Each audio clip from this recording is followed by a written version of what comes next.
A gente entrega. Você precisa botar a mão na sarará. Botei a mão e depois continuei. Dá a mão no botão.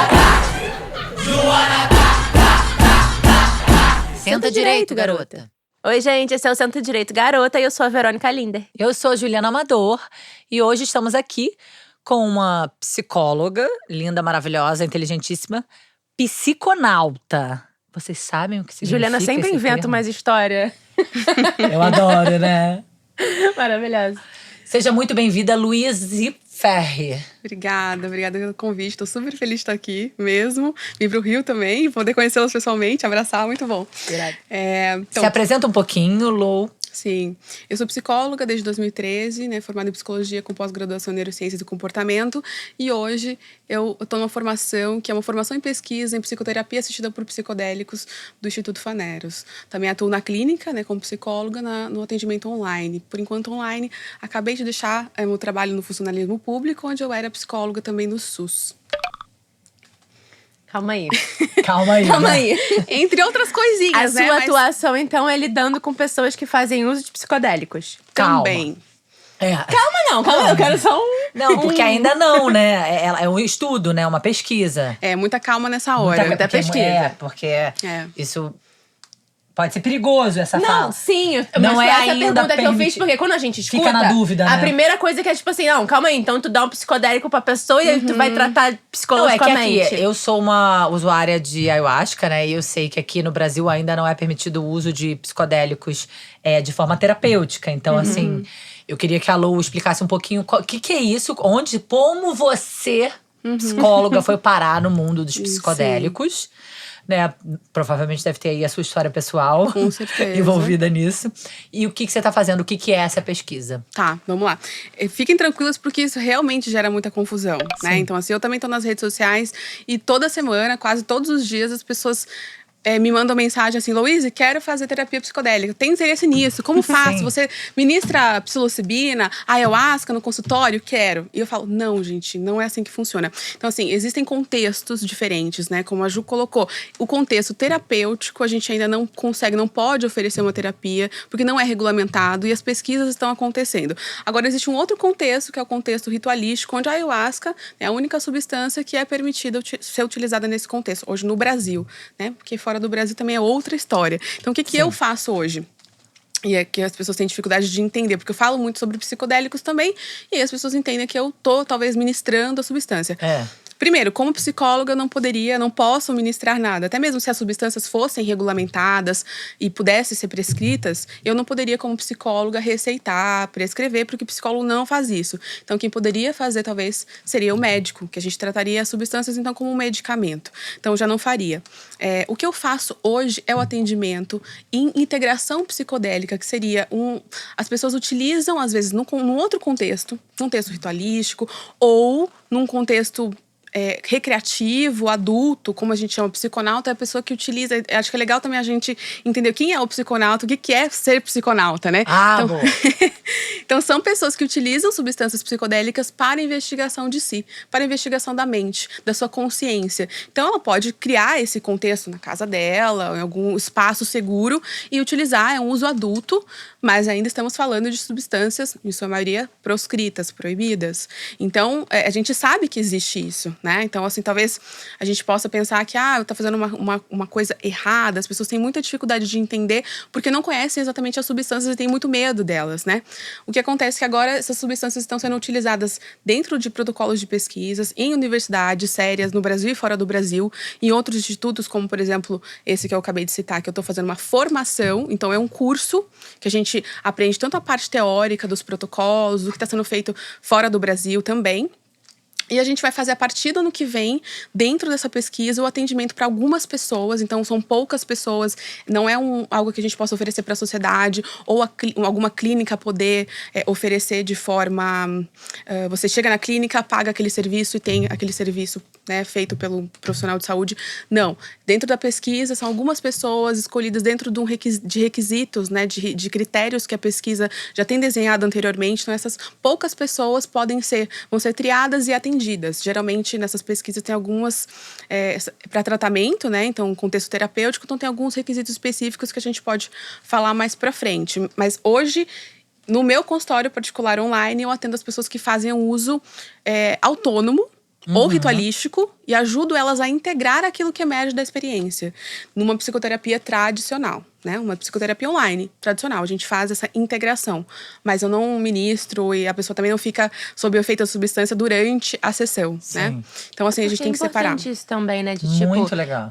Essas pessoas, mesmo que elas fazem uso de substâncias que não são lícitas, né, elas existem, né? Então, assim, se a gente precisa… A gente, né? Não a gente precisa se preparar, mas os profissionais de saúde precisam se preparar pra, tipo, lidar com as pessoas e, tipo, qual é o bom que pode se tirar disso também, já que você faz uso, né? Porque é o direito de escolha do outro também, é a vida dele, né? E a gente sabe que expandir a consciência é muito bonito, mas é que acessa coisas e que para elaborar, tendo a ajuda de um profissional, Incrível. é muito maravilhoso. Tô falando de algo que me toca. Eu quero saber fofocas, quero saber coisas que já aconteceram, tipo, práticas clínicas. Eu sou fofoqueira, quero saber essa parte. Quero saber as experiências dos outros, tô curiosa. Geralmente tem uns bafões, assim, né? Que são, às vezes, experiências que não deram tão certo. Sim. Né? Então, acho que o que vocês estão falando, assim, é interessante a gente ter esse lugar pra falar sobre isso, falar de uma forma sóbria, porque a gente não pode negar, né, que as pessoas utilizam substâncias ilícitas. E aí, se a gente não tem informação, então a chance de dar ruim é muito maior. Sim. Né? Então, se é proibido… E não saber lidar, né, Se é com a proibido, consequência. a gente não sabe se é a substância mesmo, né? A gente não sabe o que vem. Exato. Tomei MDMA, será? Será que é MDMA? Era mesmo? Você tem certeza? Não sabe. Não sabe, comprou impossível. na farmácia com uma bula dizendo, não tem um laboratório que fez aquilo com uma pureza. Então, assim, a gente sabe por pesquisas mesmo que o próprio MDMA, né, que na verdade a gente tem com o nome popular aí, informal, de êxtase, a maioria, né, assim, vamos supor, 50%, em torno disso, tem ali outras coisas que não é MDMA. Tem um pouco de MDMA ou não tem. Então, eles é vendido com anfetamina, cafeína e outros medicamentos dentro da bala, né? Ou daquela substância que não tem o MDMA em si. Então, o efeito não vai ser o efeito do MDMA. Aí as pessoas tomam essa droga, essa substância, passam mal, dá ruim na experiência, ela fala, MDMA é ruim, MDMA faz eu sentir isso, isso e isso, né? E assim, existem casos graves da pessoa, né, ter casos fatais mesmo. Então, a gente tem que tomar muito cuidado, principalmente com essas substâncias mais sintéticas que tem essa questão da mistura, né? Diferente de uma substância, talvez, que tem menos… chá. Por exemplo, os cogumelos. Né, o cogumelo que tem a psilocibina, que é uma substância proscrita, que é uma substância que está na lista de substâncias proibidas no Brasil, né, é controlada. Então, assim, são feitas pesquisas com ela com uma autorização específica. Mas hoje você não consegue comprar cogumelos na farmácia, não é um medicamento, você não compra psilocibina. Então, mas nem rituais podem ser feitos de cogumelos? Psilocibina? Psilocibina não, e cogumelo é um fungo, né? Então, a questão da mistura o cogumelo, ele não vai ter uma mistura. Por quê? Como vai ter uma mistura no cogumelo? Então, assim, o risco seria muito menor, no sentido de não é um sintético que pode ter sido misturado várias coisas ali. Então, talvez o risco de toxicidade é menor, né? E existem também estudos que mostram que o cogumelo é uma das substâncias, assim, com menor nível de toxicidade, né? Então, assim, os riscos são mais relacionados à questão psicológica mesmo, do que a pessoa pode viver, né, sob o efeito daquela substância, mas não pro corpo, né? Não vai levar a pessoa a ter uma parada cardiorrespiratória, ter questões, né, uma overdose. Então, isso é mais difícil acontecer com o cogumelo in natura, porque é uma substância que cresce ali, que cultiva. Então, a chance de ter aquilo, uma mistura naquilo é muito baixa, não tem.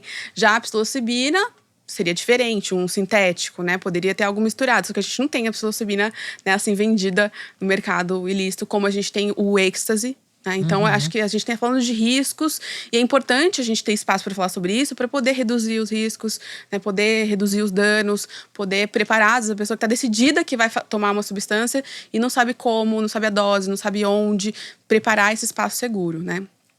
Agora, respondendo a sua pergunta. Qual a pergunta que você fez, Juliana? Se podia fazer rituais com psilocibina, com cogumelo. Então, primeiro, duas coisas. Psilocibina e cogumelo são coisas diferentes. Apesar de existir psilocibina dentro do cogumelo, né? Mas são coisas diferentes por quê? Porque o cogumelo é o fungo. E a psilocibina seria, a então, substância, uma substância princípio ativo. princípio ativo, né? Extraído do cogumelo, sintetizada, Como se isolada. fosse o DMT da chacrona. Isso, separado, né? Então, hoje, a psilocibina é uma substância proscrita que, né, não pode ser vendida, não pode ser desenvolvida sem uma autorização especial, não pode se utilizar hoje. Agora, o cogumelo não tá dizendo o cogumelo é proibido, isso não tá na lei, o cogumelo fungo, né? Porque tá escrito lá compostos, tararau, vegetais e…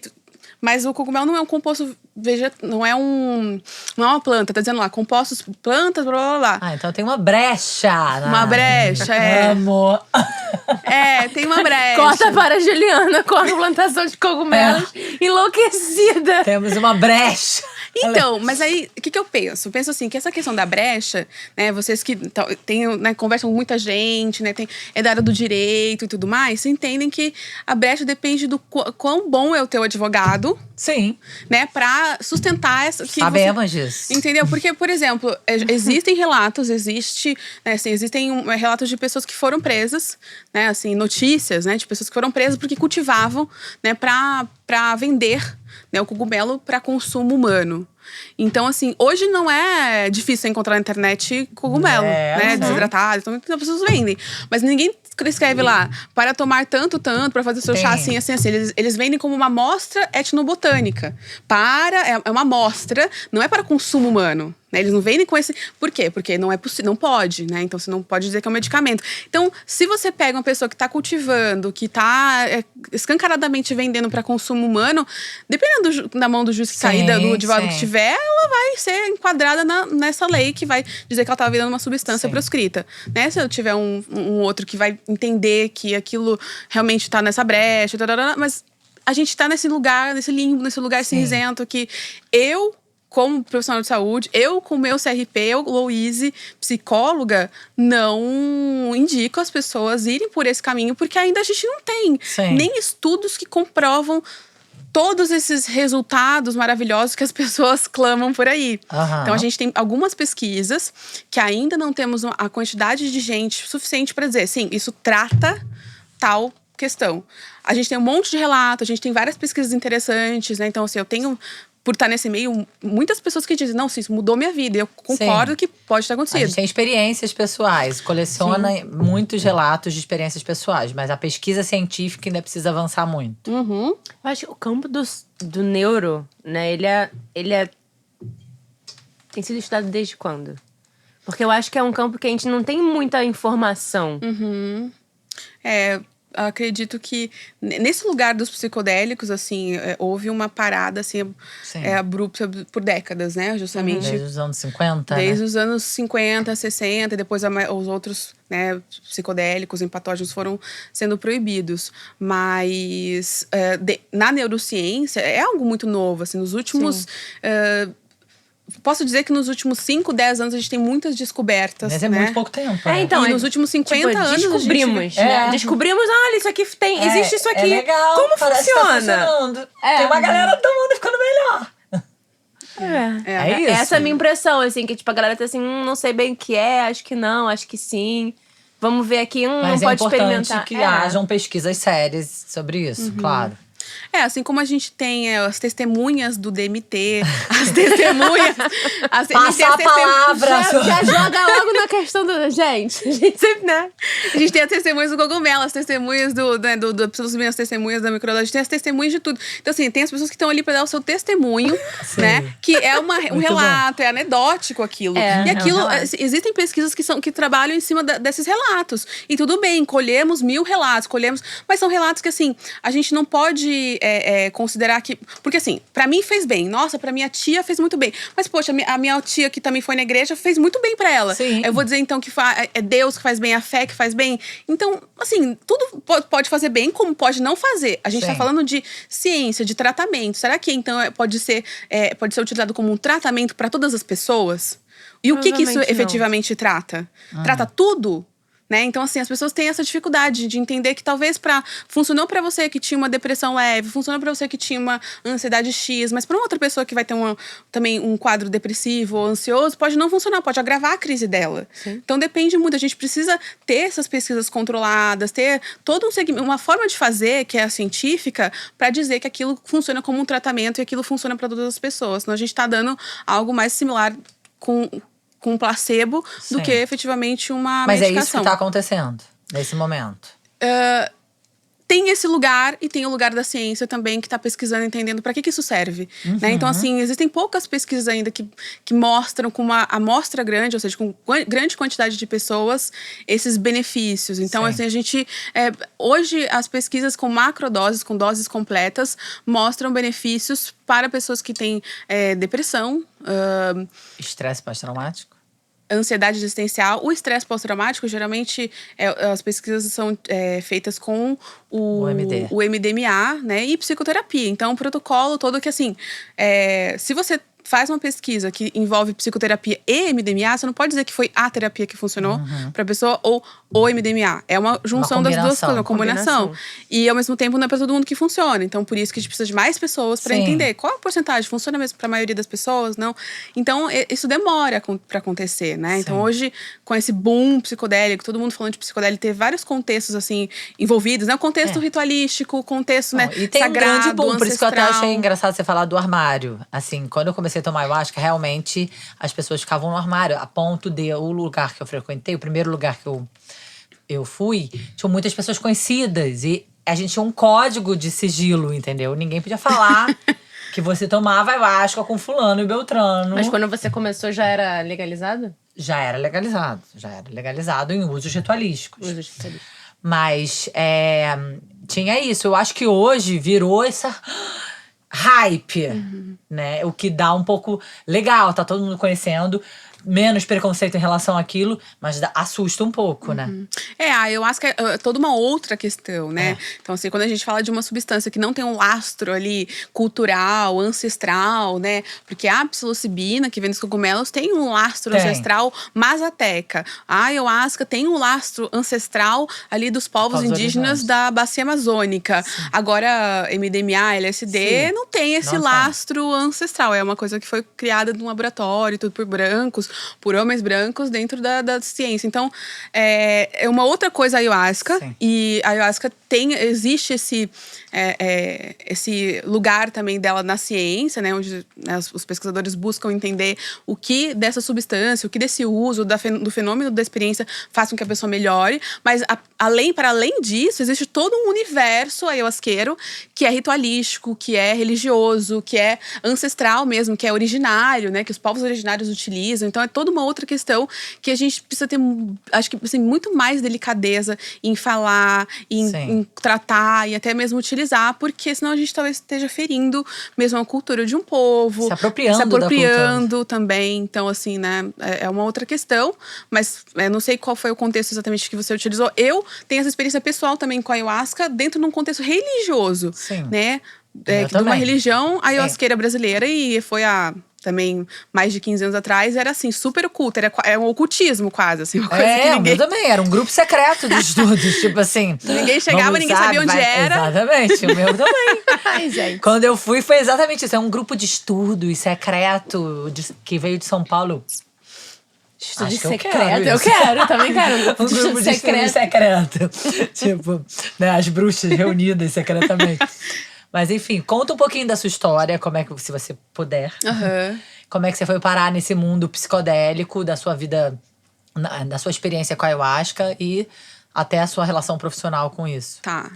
Esse lado pessoal, né, assim, que acho que é importante as pessoas entenderem que nem tudo que eu vivi na minha vida pessoal eu levo pra clínica. Na verdade, não posso levar pra clínica. Uma coisa, outra é outra. Né? E quando eu não tô ali na clínica como psicólogo, eu sou uma pessoa que posso falar da minha vida pessoal. As pessoas precisam entender, separar isso. Que você é isso tudo, né? Que eu sou isso tudo. Então, assim, eu tinha 15… Eu caí de paraquedas num lugar de ayahuasca, assim. Paraquedas, literalmente. Assim, eu tinha 15 anos. Não sei nem se eu tinha 15 completos. E eu simplesmente cheguei nesse lugar que ninguém chegava, que ninguém falava, que ninguém sabia o que era. Porque eu conheci uma galera, né, super jovem e tal, a galera curtia música e tal, assim, esses pseudo-hippies, né, dos anos 90, 2000, assim, né? Porque, né, a gente conversava e aí num belo final de ano me convidaram pra vivenciar uma experiência na praia. E é isso, uma galera. Mas Ia era um ser- ritual ia ser super espiritual legal. ou era só uma galera tomando ayahuasca? Eu não lembro exatamente o que a gente conversou, teclando ali, me convidaram, pessoas que eu tinha contato, nem era da minha cidade, mas eram pessoas que eu tinha contato, que eu já tinha visto e tudo mais, e que, tipo, eram amigos, assim, colegas. E me convidaram. E eu fui.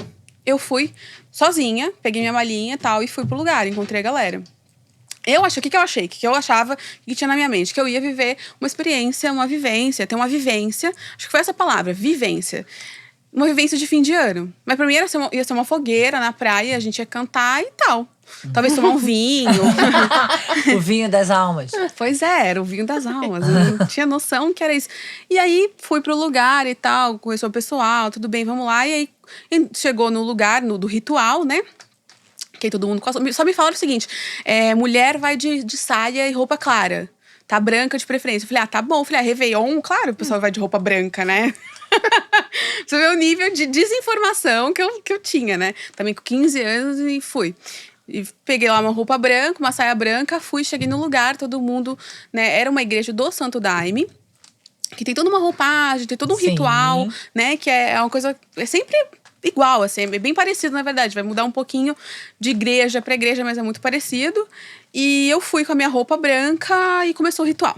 E ficou bailando. Fiquei bailando sem entender absolutamente nada do que eles falavam. Eu não entendia o que eles falavam.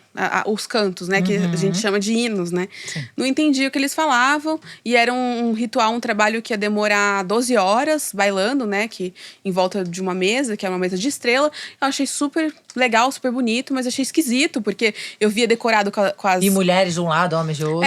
Um monte de símbolos que eu nunca tinha visto, né?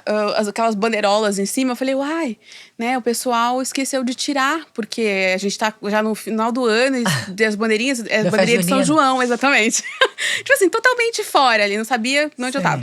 Esqueceram de tirar. Vou me oferecer. Oi, eu posso tirar pra você essa bandeira, porque já passou bastante tempo. Passou bastante tempo, as bandeirinhas decorando. Só que isso é uma decoração típica desse grupo, né, assim. E aí foi, e eu não entendia nada. Aí teve Mas intervalo. curtiu a experiência? Não, mas aí a experiência até aí foi isso. Depois teve intervalo dessas 12 horas. E me perguntaram assim, aí, você gostou? Tomou chá? O que você achou? Eu falei, chá? Que chá? Você não tomou chá? Me perguntou. Eu falei, não sabia que tinha chá. Você não tinha tomado? Eu não sabia que tinha um chá. Você vê? Mas você não viu as pessoas servindo? Me perguntaram exatamente isso. Mas você não viu as pessoas servindo? Você não viu a fila de mulher? Eu falei, eu vi a fila. Tipo, a fila. Mas ninguém me convidou pra fila. Eu vou entrar na fila sem me convidarem? Fazer o quê nessa fila, né?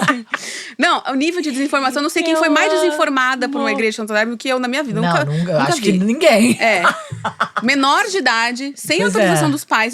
Meus pais saberem que eu tava lá fazendo. Pois é. Enfim. Muitas Pois é. problemáticas nessa Muitas história. problemáticas há muitos anos atrás. Muitos anos atrás, Né? gente. Não foi também outra era, mas assim, faz muito tempo. E depois disso deu muito ruim em várias coisas. Porque é isso, como que você deixa uma criança, um pré-adolescente, Sim. uma adolescente numa igreja do Santo Daime, sem saber, ela sem saber. Sozinha, sem e responsável. Loucura. Depois eles também ficaram chocados que isso não era uma prática do lugar, né? Mas aconteceu, passou. Então… Foi um grande sinalizador pra eles, talvez, pra se Imagino. cuidar. Né? Não, porque daí o que vem depois foi um grande sinalizador pra eles, com certeza. Ó, aí você entrou na fila. Aí no eu entrei na intervalo. fila depois do intervalo. Claro. Porque falaram, então pode tomar. Se você quiser tomar, pode. Falei, pode. Porque assim, chá. Eu pensei, chá. Eu já tomei chá de camomila, chá de hibisco, chá de hortelã. Muito bom. Deve ser um chá interessante. Eu não esperava. Eu achava que era um chá. E aí, entrei, tomei. chá. Achei o chá diferente, né? Um gosto. Tomei o chá, curioso. um chá mais denso. Passou um tempo. Aí, realmente, eu comecei a sentir alguma coisa, eu comecei a sentir no meu corpo. E aquelas vozes, aquele inário, aquelas dizendo, ficava cada vez mais embaralhada, não conseguia entender nada, parecia que eu estava falando grego. Muita informação, eu comecei a ficar desesperada. Entre várias experiências que eu tive uma experiência de aprofundamento de um trauma pessoal, né, que depois eu fui entender isso depois de muito tempo na terapia. Eu vivia um luto muito grande, que não era um luto elaborado, um luto resolvido. E eu me senti muito abandonada naquele momento. Muito mal. E eu pedia um abraço. Esse abraço não rolou, não veio. Foi super difícil, né? Um aprofundamento muito grande, porque eu tava me sentindo abandonada pela pessoa que eu tinha perdido. E naquele momento poderia até ser um momento de superação, de me sentir acolhida, né? Mas de não cura, rolou, né? de cura, né? Não rolou. Aprofundou mais ainda esse sentimento de abandono, essa dor. Foi bem traumático, foi muito difícil. Aí eu comecei a gritar, por daí eu ouvia meu pai me chamando, na minha mente, né? Obviamente. O pai que tinha morrido. Não, meu pai. Que tá vivo ainda, mas meu pai. Eu ouvia meu pai me chamando da terra, porque eu mesma tinha morrido. Sim. Na minha ideia. Na minha concepção, aí as coisas clarearam pra mim. Eu tinha morrido, eu tava ali, era meu espírito com todo aquele monte de gente, era tudo espírito. A gente tava num umbral, aquela mesa do centro da estrela era um lugar de luz que se cantava pra subir e a gente tava ali, Maravilhoso. todo mundo morto, esperando ali uma vaguinha pra subir ali naquela luz do meio. E só que eu não queria. Você não queria subir, você queria voltar. Queria voltar pra terra. E aí o meu pai me chamava, na minha cabeça me chamava, eu saí correndo descalço, deixei minha bolsa no lugar, saí correndo, pai, tô voltando. E descendo as escadarias do lugar, desesperada, chorando, com medo. Mas tinham pessoas E aí tinha uma pessoa pra me ajudar, mas foi essa pessoa que não me deu um abraço, que não podia relar em mim. Porque essa coisa da energia. Então, Ela assim, correu atrás de você? correu atrás de mim, conseguiu me acalmar relativamente. De relar em mim é muito bom. Amo essa palavra. Relar em mim. A coisa não é do Rio, né, galera? Não. Encostar, né? Encostar. Não podia. Não podia me encostar. E aí não podia dar uma reladinha, porque senão ia transferir energia, essas coisas que assim, né? Poxa, eu acho que isso faz parte do trabalho em si. Você precisa entender isso, dar esse suporte. Mas enfim, voltei e tava passando muito mal. Daí eu fiz uma limpeza. De repente, no pé de uma árvore. E aí tava cantando um hino, assim, um canto que era assim: descarrega o ego descarrega o ego, descarrega o ego, descarrega o ego. Foi bom. Cara, foi o ponto-chave. Virou uma chave ali. Coloquei tudo pra fora, né? Aquela purgação, aquela coisa que tava muito ruim. Comecei aí, a partir daí, entender o que as pessoas estavam falando, cantando. Parte dessa limpeza, não tava entendendo nada, tava realmente sendo grego. Depois eu comecei, nessa limpeza, nessa vez que eu coloquei pra fora, consegui ouvir o que as pessoas estavam falando e as coisas começaram a desenrolar um pouco melhor pra mim. E eu ficar um pouco mais calma e deixar pra trás mesmo essa questão do ego, de segurar quem eu sou, e querer entrar pra esse outro lugar, né? Investigar um pouquinho mais esse outro lugar que eu não tinha nunca estado, assim, nunca prestado atenção. Mas foi muito difícil a experiência, entre outras coisas que aconteceram que não dá tempo de contar. Mas foi bem difícil essa experiência, bem traumática. Porque eu não tive preparação, porque eu não sabia pra onde estava indo. Acho que o principal desse relato é a importância da preparação. De você saber o que vai tomar, saber o que significa, saber como funciona o ritual. Saber, né, a procedência da casa, quem é que vai dirigir esse ritual. Aí, a partir daí, eu soube cabeção, né, teimosa. E continuei tendo outras experiências. Mas nesse mesmo lugar? Nesse mesmo lugar. E, enfim. Então não foi traumática, mas fiquei voltando. Parece alguém que eu conheço, né, Renato? Cara, expôs mesmo. Não, porque a primeira vez ele falou: nunca mais eu volto aqui. Que é muito normal, né? E aí, 15 dias depois, ele tava lá. Renato, gente, é o nosso engenheiro de som do programa. É nosso diretor de áudio. Também. Tudo, um monte de coisa. E meu compadre. Tem alguma coisa, né, que fica, que você fala, mas tem alguma coisa a mais? Aconteceu alguma coisa ali, eu quero entender isso, eu quero investigar, né? E você entende. Então você voltou. Sim, várias vezes. Muitas vezes. Aí eu não saí de lá mais. O descarrega o ego fez todo sentido. E transformou. Foi muito importante pra mim. Essa vivência pessoal nesse lugar. Que aí eu tive acolhimento depois de um tempo. Eu me senti parte daquele grupo. Aí foi tudo que eu precisei. Mas demorei pra entender essa vivência específica, né? Que eu tive inicial. Precisei de terapia. Foram alguns anos pra sair desse lugar também. Que era um lugar de luto mesmo, né? Assim, que não tinha a ver só com aquela experiência. Tinha a ver com a minha vida, com o que eu tava passando e tudo mais. Então, assim, por isso que é importante, às vezes, ter um grupo pra te ajudar a integrar, pra te ajudar a entender. Não tinha. Depois você sai da experiência ali, você fica, né? Você vai buscar integrar, mas de forma muito autônoma. Eu acho que os lugares, os centros estão olhando mais pra isso, pra ter esse acolhimento no pós, esse olhar pras pessoas, no pré, entender que assim, não é a pessoa chegar num lugar e preencher uma fichinha e tá bom. Você precisa conhecer quem é essa pessoa, de onde ela vem, o que ela tá vivendo. Não só se ela tem um histórico familiar disso, daquilo, se ela toma algum tipo de medicação que possa ter uma interação, mas quem é essa pessoa? Tem que existir uma preparação. Aí, por conta dessa experiência traumática… Não tinha uma madrinha? Nenhum padrinho? Não tinha, eu cheguei lá de paraquedas. Com essa experiência traumática, eu comecei a meio que militar nesse campo de assim, a gente precisa de preparação, a gente precisa de integração, a gente precisa ter mais cuidado com o que a gente recebe. Eu sei que essa é uma experiência muito única, muito minha, tem pessoas que têm experiências totalmente diferentes, se preparam, né, muito mais pra chegar. Então, assim, é legal, mas eu tô nesse lugar de ajudar as pessoas a prepararem, ajudar as pessoas a integrarem, porque nem todo mundo tem experiências boas, tem pessoas que têm experiências muito piores que as minhas, por exemplo, né? E não conseguem realmente lidar com isso no dia a dia, né? Seguir o seu caminho, segue, às vezes, com uma desorganização. E, claro, que existe o risco, né? Que a gente sabe aqui, quando a gente tá falando de ayahuasca, existe um risco. Ele é pequeno, mas existe um risco de ser gatilhos para crises também, né? Então, a gente tem que falar desse risco, as pessoas precisam estar atentas a isso quando vão decidir se envolver nessa experiência, decidir tomar ayahuasca ou qualquer outra coisa, precisam saber. Aí elas podem decidir, livres e esclarecidas. Né? Eu tô contra que a pessoa fala, tudo é maravilhoso, é luz, você vai se conhecer, mas não fala da parte que é um risco também. Então é um risco pequeno, né? Não é todo esse alarde que às vezes a mídia faz. Sim, que mas também existe, é assustador. que é assustador, não é? A minha intenção não é assustar, mas é alertar com o nível de clareza que a gente precisa, né? E você ficou tomando aí algum tempo nesse grupo. E vou fazer psicologia. Só de sacanagem. Só de sacanagem. Só de sacanagem, porque eu quero entender desse negócio aí de mente humana. Então, eu fiquei… Foi um pouquinho disso? Então, pode ser. Não vai saber, né? Várias questões. Eu fiquei porque o tomando… Chamber tem uma história parecida dessa. Bem parecida, Quem é Chamber? Dá licença. Ela fica muito brava quando eu falo coisas que ela… Ela guarda informações pro programa. E aí Eu não guardo, isso é da minha vida, dá licença. Tá bom, mas você não mas conta, eu fico o sem Eduardo saber. Chamber, Eduardo ele é um Chamber. neurocientista que ele é, inclusive, o diretor desse instituto, qual eu faço essa formação Entendi. em psicoterapia assistida por psicodélicos. Essa pesquisa, ele fez a primeira pesquisa com MDMA no Brasil, né, terapêutica para pacientes que estavam com trauma, com TEPS, né, com transtorno de estresse pós-traumático.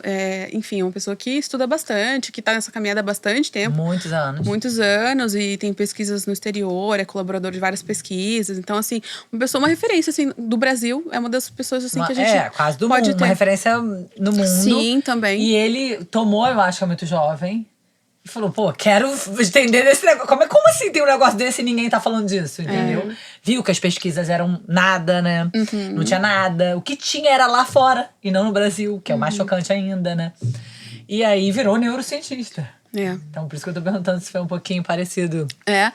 Sim, foi essa parecido. E ele conta realmente que não existia na época dele, e ainda não existe ainda tem muito pouco, nas universidades esse conteúdo sobre essas substâncias psicodélicas. E aí tá uma lacuna muito grande, porque muita gente faz um uso de substâncias nesse meio ritual ou fora dele e não tem lugar para poder integrar, lugar para poder falar sobre isso. Aí vão para análise, vão para terapia, e o psicólogo analista patologiza a pessoa. Sim. Aí você tá usando uma droga, você tá tendo uma alucinação, isso é ruim, você vai enlouquecer. Então a pessoa não tem conhecimento nenhum, né? Porque não estudou sobre isso. Você vai enlouquecer, você vai Tem morrer. preconceito sobre, né? Tem preconceito com as substâncias. Então é muito difícil. Acho que agora a gente tá tendo mais espaço para poder falar, para poder trazer o que a ciência mostra, para poder trazer os relatos que são tão importantes, apesar de não serem, né? Relato não é algo científico estritamente, pode ser uma Também experiência… não deve ser ignorado, né? Não deve ser ignorado.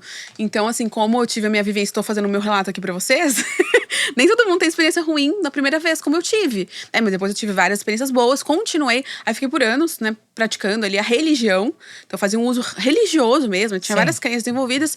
Fui pra psicologia, né, tentar entender um pouco. Mas, assim, eu queria trabalhar com isso, né? Eu queria ser psicóloga. E aí, Você queria ser psicóloga. Ser psicóloga. E, claro, se eu Mas pudesse antes unir… disso, antes de usar? Não, porque eu… Tinha 15 anos, Tinha eu não queria 15 nada. anos. Mas de repente, com 15 anos, você já sabe alguma coisa. Eu sabia que eu queria fazer direito ao jornalismo.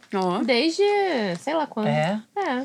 Aí eu achei Eu acho que eu direito quis tanta muito fácil. coisa. Aí eu pensei, direito é muito difícil, não quero mais não. Aí quis médica, psiquiatra, quis atriz, quis advogada, que fiz direito, mas queria trabalhar com arte. Eu quis tanta coisa. Ainda bem que a gente um monte de coisa.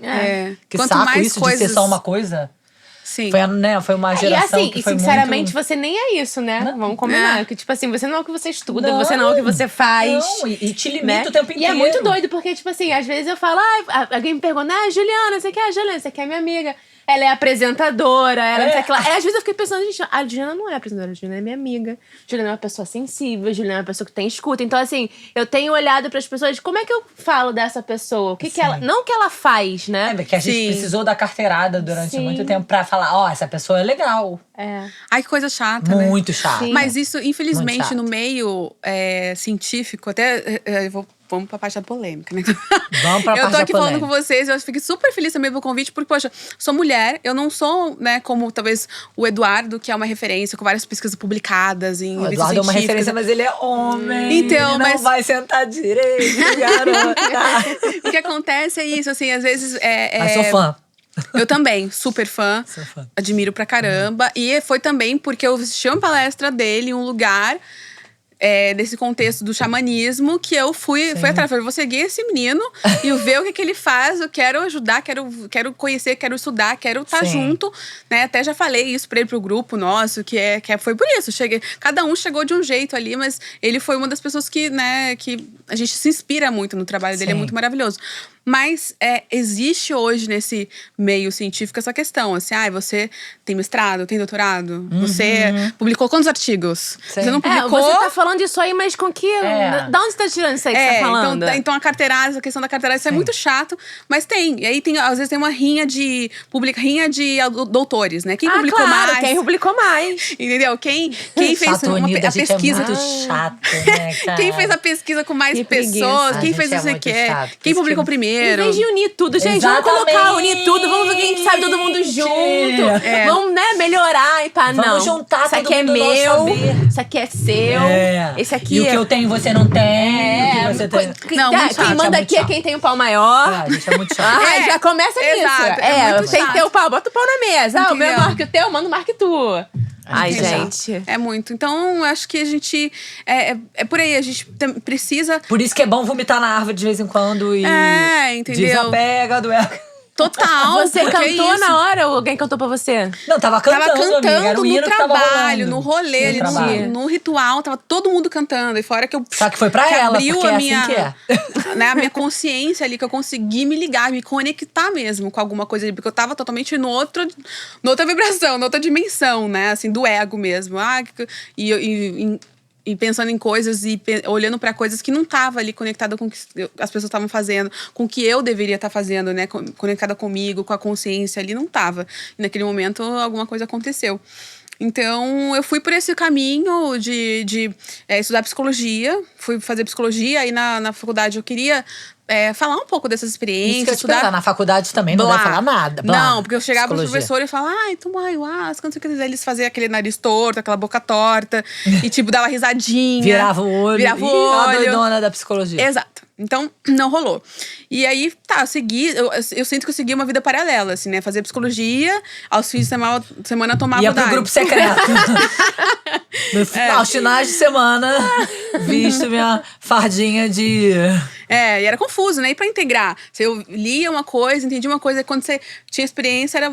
Cara, de que dimensão é essa? Só podia ser do divino, né? Só podia ser assim, Só que aí, com o passar dos anos, né? As experiências, as minhas vivências pessoais e tudo que eu ia vendo… Eu comecei a ficar mais questionadora, questionando, querendo entender mesmo ali as minúcias, né? Como que acontece isso, como que acontece, por que muda a vida da pessoa, por que mudou a minha vida, como é que isso se deu? Era do seu… Você permaneceu naquele primeiro grupo Eu era muito assim, de ir pra vários grupos. de visitante. De muito. Ia. Eu Legal. tava sempre, tem um que você quer tá pra vamos. Comitiva pra lá, vamos conhecer, vai, trabalho, isso aqui. Ia em todos, assim. Então, nunca fiquei assim num lugar só, né? Mas ia vários que eu podia. Ia bastante, assim, né? Então, eu curtia o negócio mesmo. Aí, decidi fazer psicologia, todo esse negócio que eu contei. E chegou uma hora, assim, que dentro da religião, assim, eu já tava questionando muito demais, assim. Já tava questionando as crenças mesmo, que outrora eu mesma tinha e defendia, né? Várias questões religiosas que hoje eu não consigo acreditar mais tanto. Tem dia que eu acordo e tô crente. Sim. Tem dia que eu acordo e tô ateia. Tem dia que eu tô meio a meio. Mas eu acho que essa questão do sobrenatural, aquilo que você não pode provar… É um lugar que, assim, você pode… Tem pessoas que trabalham com isso, que estudam isso e tal, né, tem isso como objeto de estudo. Mas é a fé de cada um. Isso que eu ia falar, né? se chama então, fé. assim, chama fé. Então, se você tem fé e pratica e é bom pra você, legal. Se você não tem, não precisa ficar querendo provar que existe ou que não existe. Acho que assim, vamos poupar, né? Me poupe, se poupe, nos poupe Sim. de querer ficar defendendo uma coisa pro outro que o outro não acredita, ou defendendo que existe ou que não existe. Eu comecei a questionar algumas coisas e ficava complicado pra mim estar no meio tão religioso, né? De uma fé que talvez eu não tava professando tanto mais, né? Então hoje eu sinto assim uma questão de ser uma pessoa de uma espiritualidade mais livre, de poder percorrer e também poder questionar, poder ter essa liberdade de questionar sem ser mal vista por isso. Porque eu acho que o questionamento leva a gente nesse lugar mesmo de descobrir novas coisas. Então você não precisa se tratar como herege se você questionar alguma coisa, se você quer descobrir mais, né? Não é você ficar inimigo da pessoa. Pode falar o que você começou a questionar? Os dogmas cristãos. Né? Porque a religião do Santo Daime, ela envolve muito, né? O espiritismo, né? Não a religião espírita, mas cristão, espírita, às vezes não Umbanda em algumas vertentes, às vezes uma linha ali também oriental, né? De budismo, hinduísmo, coisa assim, né? Toda crenças brasileiras mesmo, né? Sim, assim, é uma mistura de uma crenças. mistura de crenças, é bem eclético. Tem coisas que eu acho super bonitas, tudo, mas tem coisas que eu acho que são explicáveis, às vezes, do ponto de vista científico, que não precisa, não é extra humano, é nosso, sabe? A gente cria muita coisa e a gente, às vezes, não tem uma explicação mais racional para aquilo, a gente vai para um outro lugar, explica de uma outra forma, legal. E aí eu comecei a me afastar um pouco por esses questionamentos também, enfim. Mas foi muito importante o tempo que eu estive mais dentro, né, do grupo. Porque, principalmente quando a gente fala de benefícios terapêuticos, as pessoas falam, mas… Setting é muito importante. Exato. Você fala, mas a pessoa foi na igreja e foi no que e melhorou, então isso cura. Mas assim, quem disse que o que cura é a substância? Ou é Deus, ou é… Quem pode provar que isso é que está curando ou tratando tal problema? Ou depressão, por exemplo.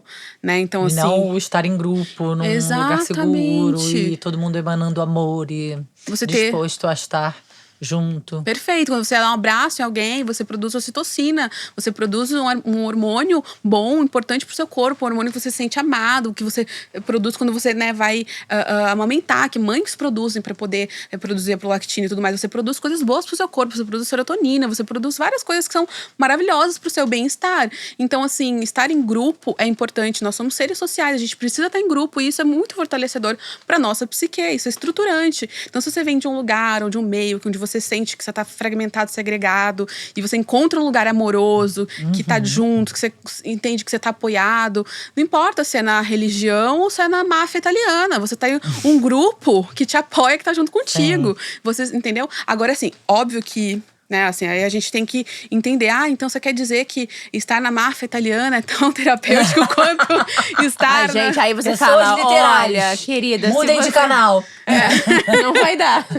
Não vai temos dar. paciência. Ai, não, já tá exaustivo. Volta no programa 1. Mas Revejam tudo. Vê tudo até agora. Mas eu lido com todo tipo de gente o tempo todo. A gente então, sabe. assim, é difícil, porque tem o beabá. Você compra paciência na farmácia? Como é que é? Tem uma Você caixinha compra de paciência. paciência. Então, compra tem que paciência. ter paciência. Sim, tem que ser você está dizendo que estar na máfia italiana é tão terapêutico quanto tomar Entendeu? ayahuasca, Luiz. Então, não Não estou está dizendo dizendo. isso. Não está dizendo. Que bom, ela não ufa. disse isso. Eu estou gente. dizendo que um grupo coeso, que a coesão de grupo e você estar dentro de um grupo é muito terapêutico, é importante e é bom Sim. para nossa saúde mental. Então, pra gente dizer que o que foi terapêutico, o que tratou aquela pessoa, a gente tem que fazer o quê? Ciência. A gente tem que fazer um estudo controlado, colocar um grupo que vai ter esse apoio, um grupo que não vai ter, o grupo que vai ter substância que não vai ter, e medir, né, como a pessoa estava antes, como a pessoa vai Sim. estar depois, conseguir controlar o máximo possível as variáveis. Quais são as variáveis? Essa pessoa tá dormindo bem, tá comendo bem, o que ela tá fazendo exercício, não tá? Porque se ela tá, assim, melhorando em outros pontos da vida dela, que não só indo pra igreja ou tomando a substância e tudo mais, ela também tá ajudando nessa melhora com esses outros comportamentos. A gente não pode dizer que todo o benefício foi dela participar do grupo. Né? Se a gente não controlou as variáveis. Se ela tá, sei lá, suplementando com vitamina, se ela tá dormindo melhor. Nossa, difícil essa pesquisa. Vamos ter que prender todo mundo numa Então a gente… Cada um numa caixa. Calma aí que eu vou passar aqui hoje as perguntas do dia. Como foi seu sono? Exato! Como que tá fazendo xixi? Exato. Não, e deixa a sem pesquisa é bem interação, feita. deixa sem nada. Sem telefone, Nossa, nunca vamos ter essa sem pesquisa. TV. Isso não vai fazer bem pra ninguém, não, gente. Isso Vai não é ficar todo mundo terapêutico, não. pirado. Não quero fazer ciência. E aí toma ayahuasca trancada, ou seja lá o que for, num calabouço, não. Não dá pra controlar todas Não as dá, variáveis. não dá. Pois é. Não dá. Então, Resumindo. a pesquisa bem feita, ela controla o máximo de variáveis Sim. possíveis. Né? Então, a gente tem que entender como funciona a metodologia científica, quais foram as variáveis que foram controladas ali, o que estava sendo medido ali. Porque senão vem a pessoa e fala assim, não, mas pra mim funcionou muito. Ou, mas pra fulano foi super benéfico. Mas em que quesito? Ele estava tratando o quê? O bom humor, o humor, ou ele estava tratando a insônia?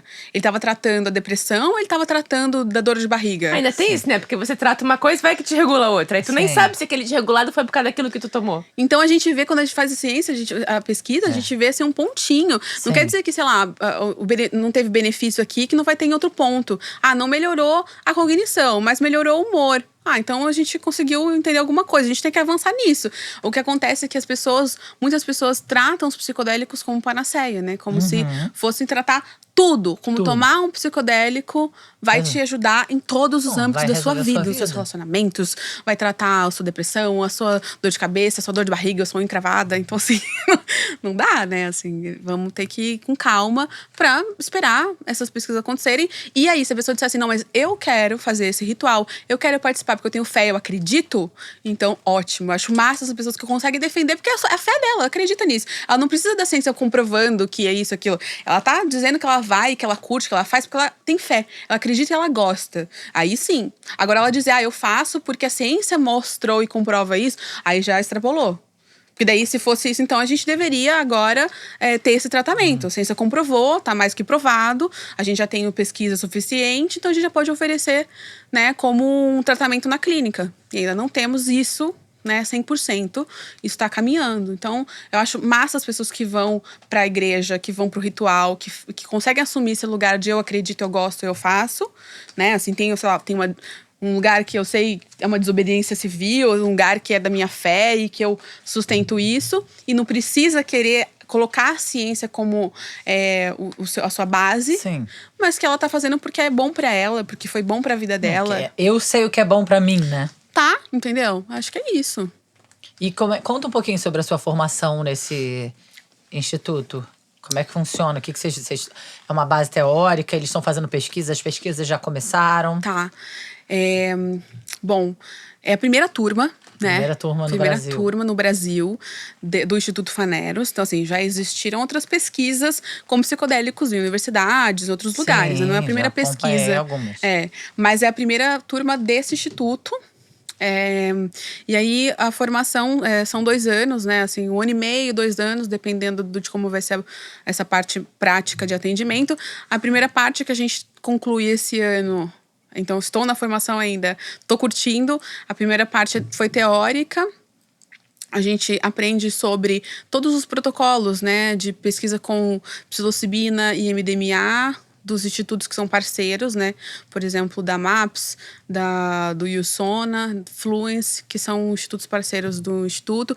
Tivemos aulas com, assim, todas os pesquisadores que tiveram à frente, ou terapeutas que tiveram à frente dessas pesquisas, né, para falar sobre integração, sobre preparação, para falar sobre a experiência em si, sobre os desafios, né, da experiência.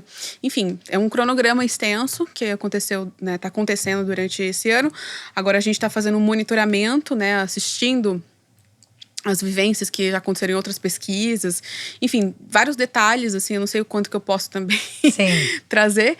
E houve também uma experiência pessoal, uma imersão para o grupo, onde a gente teve experiência com o Nishipan, né, com o Hunikuin, que é a ayahuasca, e 4 vivências, na verdade, com respiração holotrópica, que estimula, né, estar nesse lugar, nesse estado no ordinário de consciência. Foi um retiro, né, foi uma imersão, workshop presencial, com integração, com trocas. Para todas as pessoas que estão na turma. Para toda a turma. Então, isso é uma pergunta interessante. Uma pessoa que nunca tomou ayahuasca pode ministrar ayahuasca? Ou uma pessoa que nunca tomou um psicodélico pode ministrar um psicodélico? Será?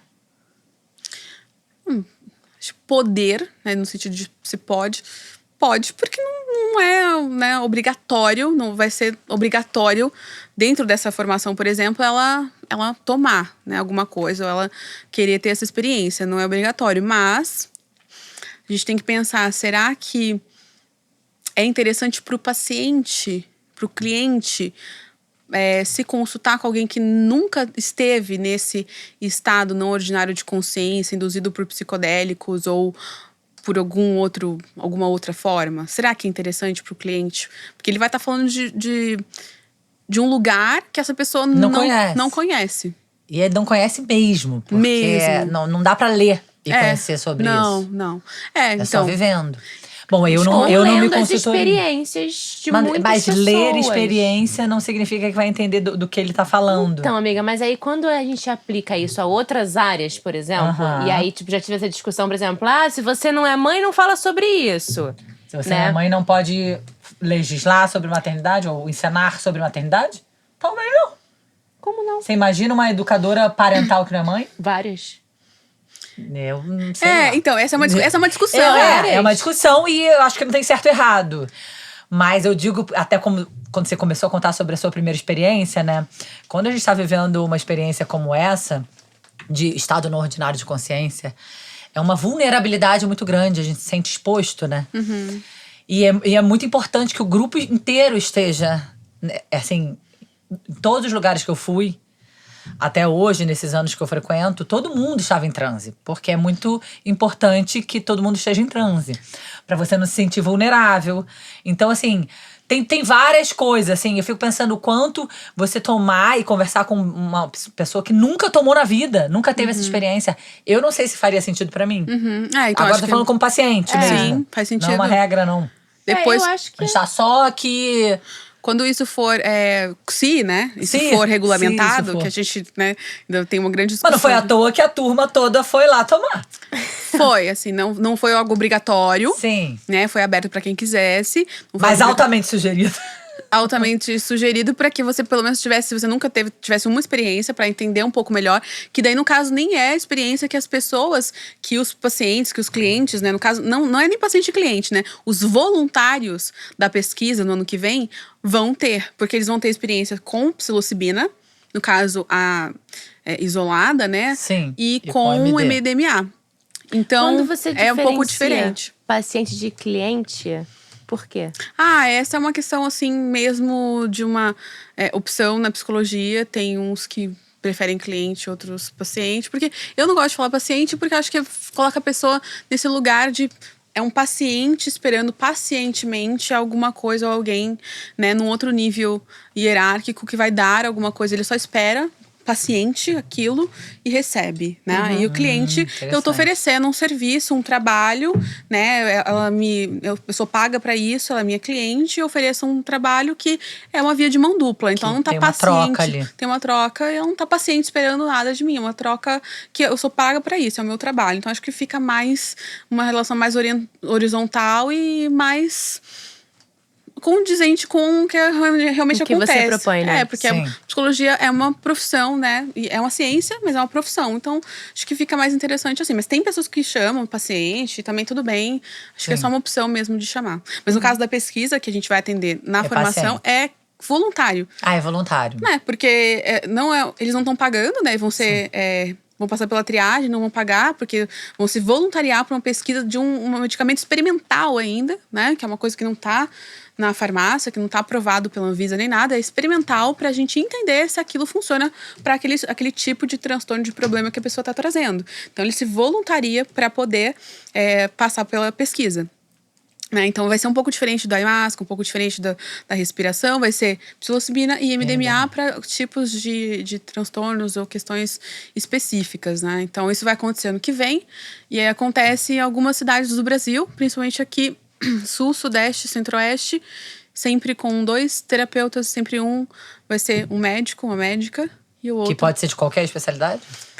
Pode, nessa primeira turma, o Instituto abriu para qualquer especialidade, com preferência aos psiquiatras, né? Então, a maioria são psiquiatras, mas, assim, né, tem outros que não são. Por exemplo, o meu parceiro de trabalho, ele não é psiquiatra, mas ele é um puta médico, assim, ele tem uma experiência grande, ele é um médico Ayurveda, com especialização na Índia, trabalha com mindfulness, ele trabalha com um outro segmento, né, que não é a psiquiatria, tem outro olhar, assim, mais integrativo, trabalha com medicina integrativa, então ele tem um entendimento, assim, de saúde mental muito legal, assim, esse cuidado com o todo. Não é um psiquiatra, né, não receita medicação psiquiátrica, se a pessoa estiver buscando ele precisar muito, eu imagino que ele vá sugerir, talvez, ou até encaminhar para um colega, mas não é um psiquiatra, mas tem todo Aí é o uma estudo psicóloga também. e um médico. Eu, no caso, psicólogo e médico, mas tem grupos também, tem duplas também que são uma médica e um terapeuta, acho que é um psicólogo também, enfim.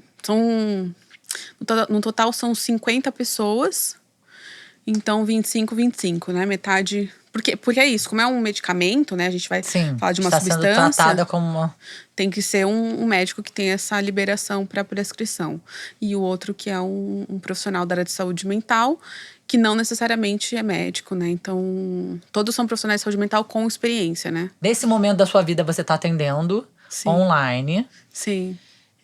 Tem um trabalho muito legal também na internet, né?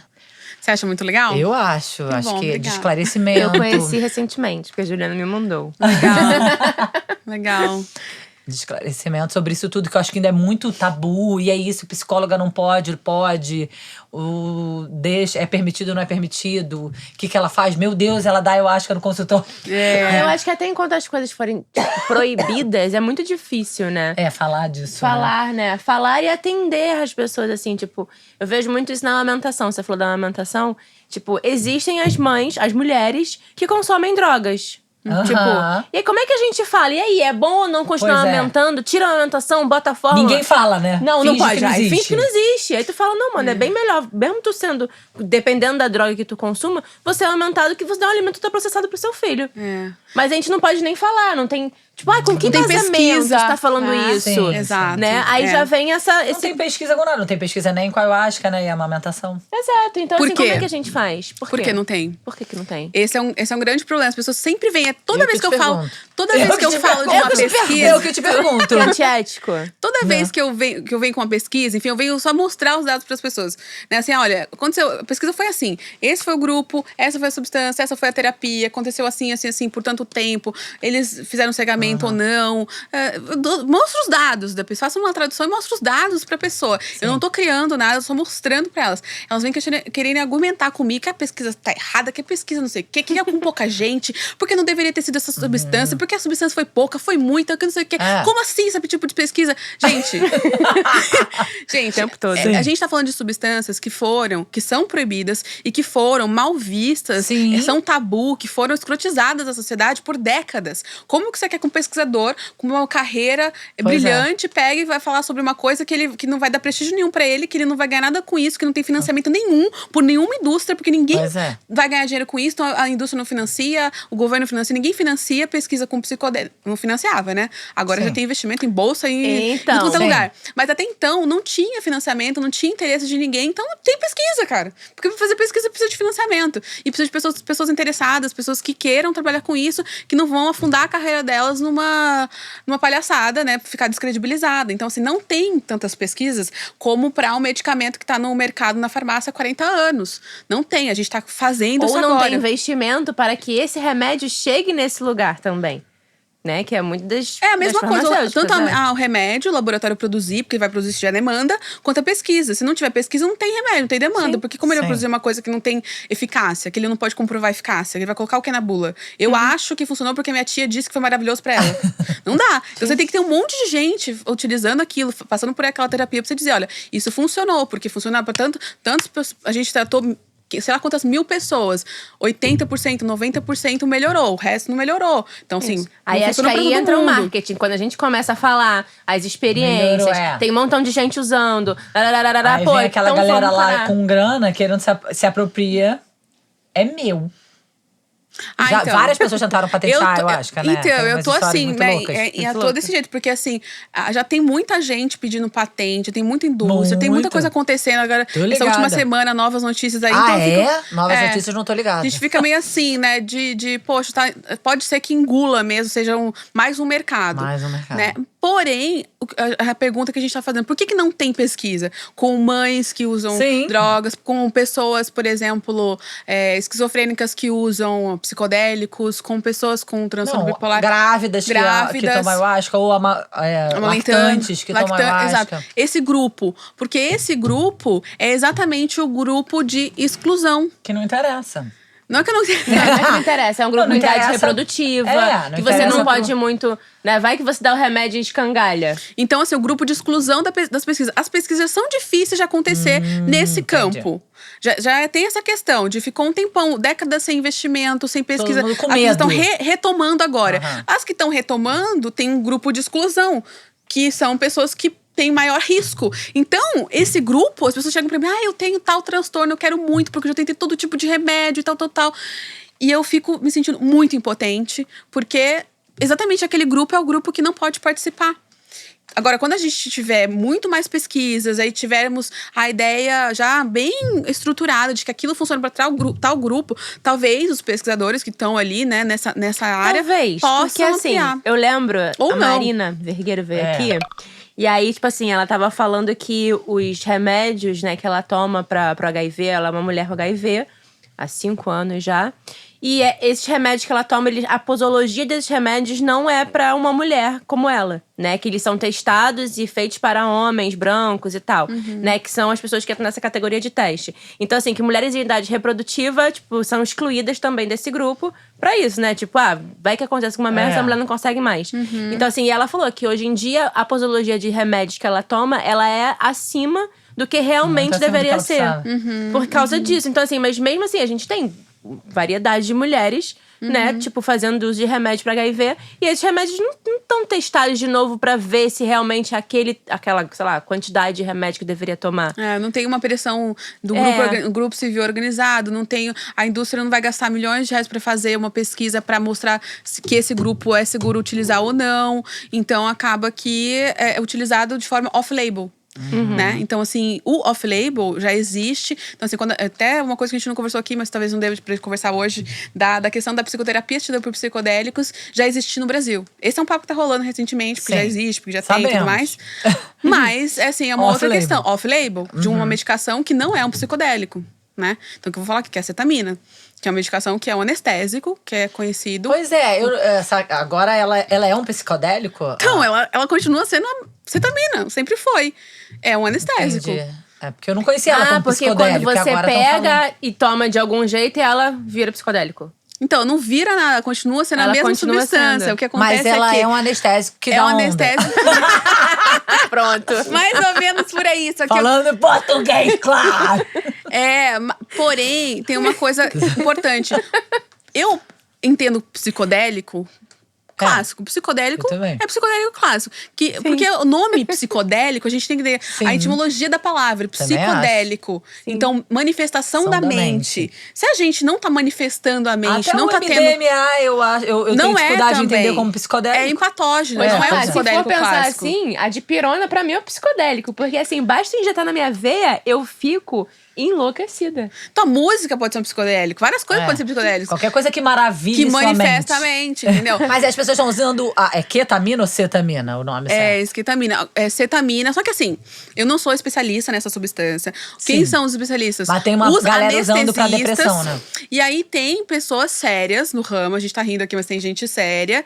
Com bons investimentos, que estão abrindo clínicas, porque tem um background de estudos, de pesquisas, de relatos, blá, blá, blá, mostrando que pacientes com ideação suicida, pacientes com depressão melhoram. E eu tenho vários colegas que estão fazendo isso, né? E eu tô também entrando em contato com essa galera nova, nova, que eu digo, no mercado, mas que são antigas na pesquisa psicodélica, que eu que sou nova, eu que cheguei agora. As pessoas já estão aí. São pessoas sérias que estão trabalhando pra fazer essa psicoterapia assistida por cetamina.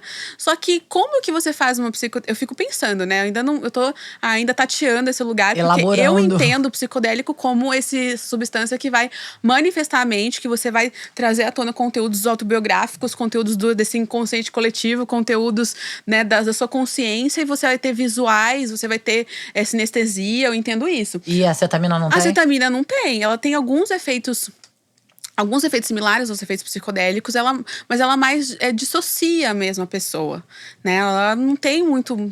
Não é igual, é bem diferente. Aí eles querem fazer a mesma coisa com a cetamina. Daqui a pouco tem ritual Mas de cetamina.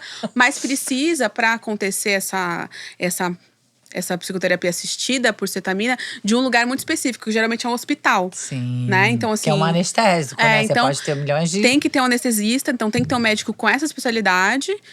Com experiência, né, também, para não aumentar, não errar a mão aqui e você Nossa. também sedar totalmente. Então… Mas toda anestesia tem cetamina? Não, tem algumas outras anestesias que são utilizadas outras substâncias, né? Então, a cetamina é uma das substâncias, é uma substância barata, relativamente barata. É utilizada como anestésico hoje, em alguns lugares. E estão utilizando para isso. Então, tem que ter esse médico, tem que ser uma clínica, né? É uma clínica hospital, que tenha todo o aparato ali. Então, a pessoa já não fica num ambiente, um setting Sim, muito… suscetível, Nem né? um set, né? nem um pouco agradável. Não tem ainda isso estruturado e ela tem que ter essa integração. Então é uma coisa que está se construindo agora, mas eu não entendo como um psicodélico, não é um psicodélico clássico, eu não entendo como que isso tá, né, pode se desenvolver se você não tem esses conteúdos, né, que emergem, que a gente entende como uma experiência psicodélica. Então vamos, né, aguardar as cenas dos próximos E capítulos. essa coisa do divino? Não, aí que não tem mesmo, né? Não, mas assim, você acha que tem em todos os psicodélicos? Tem uma história, né, de quando tava um dos grandes estudiosos do DMT, que quando ele fazia pesquisas no laboratório, ele chegou num ponto que ele falou que todas as pessoas relatavam que tinham tido experiências com o divino e tal, né? E ele meio que falou, acho que estou extrapolando a minha área. Tipo assim… Não é só científico, né? Porque… Então…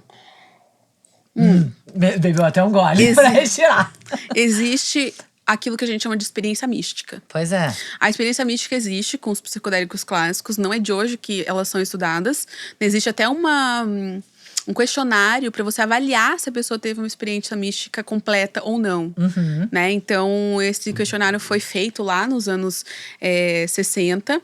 A primeira pesquisa que foi tentar avaliar a experiência mística, se eu não tiver equivocada aqui, eu acredito que não, foi feita com LSD, né, que é o experimento da capela, que foi feita com pessoas dessa área religiosa, né, pessoas que… Não sei como é que era dado o nome, não me lembro agora, mas… pessoas religiosas dentro de uma capela e foi ministrada a substância LSD, eles tomaram e eles mediram, né, assim, qual foi a experiência que cada um teve, se eles tiveram experiências similares a que eles tinham sem o LSD, se eles tinham essa experiência mística. E sim, né, alguns relataram, né, viram Deus, foram para um lugar do divino, enfim, aí foi criada essa escala para poder medir, né, o que a pessoa sente e tudo mais. E aí as pessoas relatam experiência mística com ayahuasca, com LSD, com psilocibina. Então, são experiências místicas, mas não necessariamente religiosas, né, do campo do místico. E também existem estudos que mostram que a experiência mística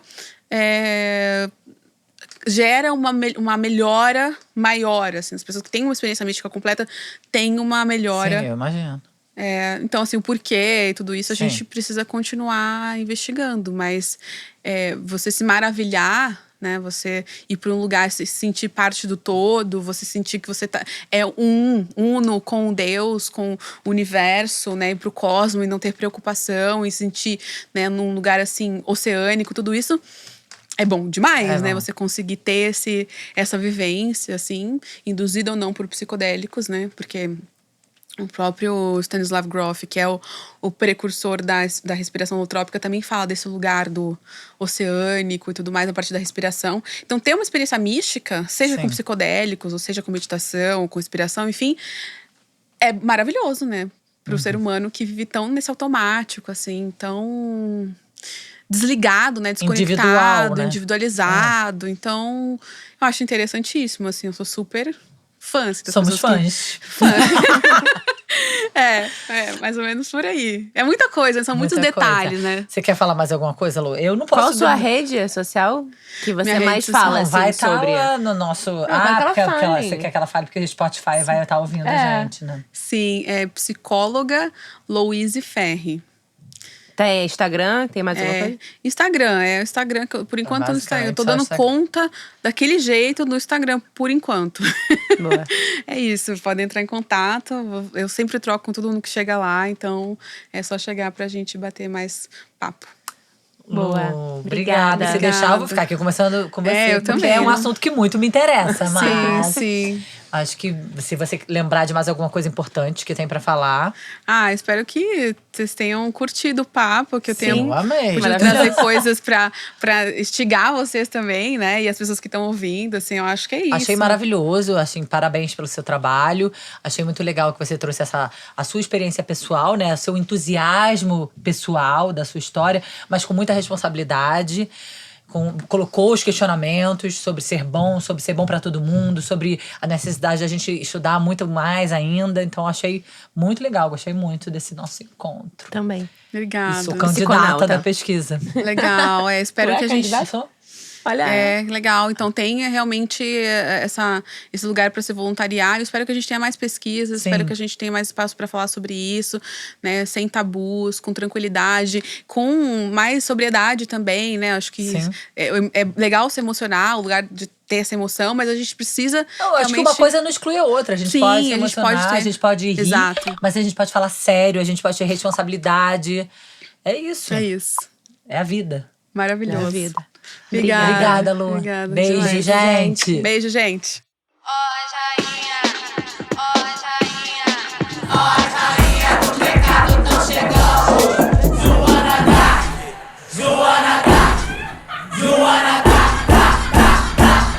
Senta direito, garota.